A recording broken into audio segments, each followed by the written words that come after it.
Yan yung nag-crave ka ng mang-inasal at naisipan kong magluto, oh, 'di ba? Kuhang-kuha, guys. Kain tayo.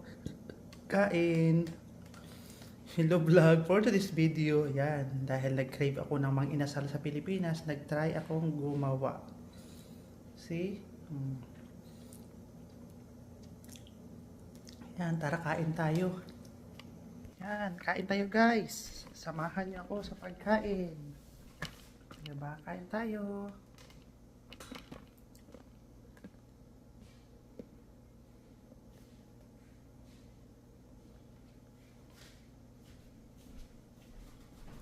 See? Kain habang nagkakwentuhan. Parang pangit yung natin ang ulit ng kamera. Ay, angat natin yan.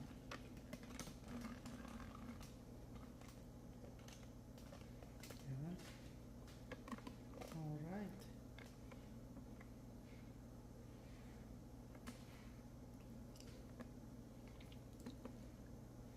Ayan, pwede na siguro yan.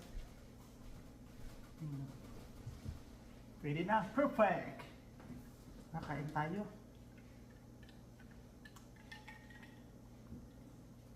Sarap kaya kumain nakakamay.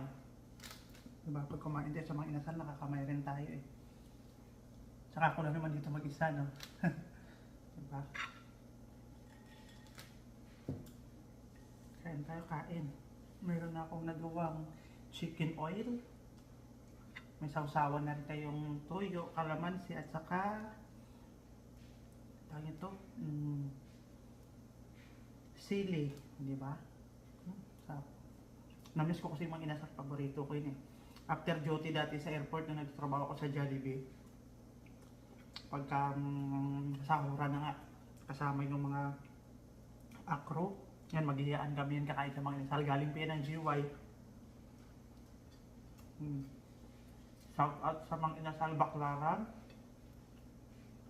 Tambayan namin after ng shift, after ng GY, tapos sabay-sabay papunta doon para kumain ng unlimited.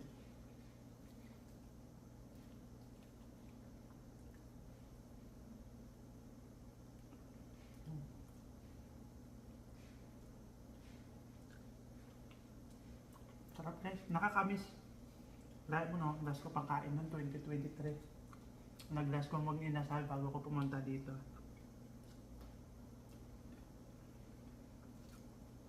Kaya naisipan kong magluto.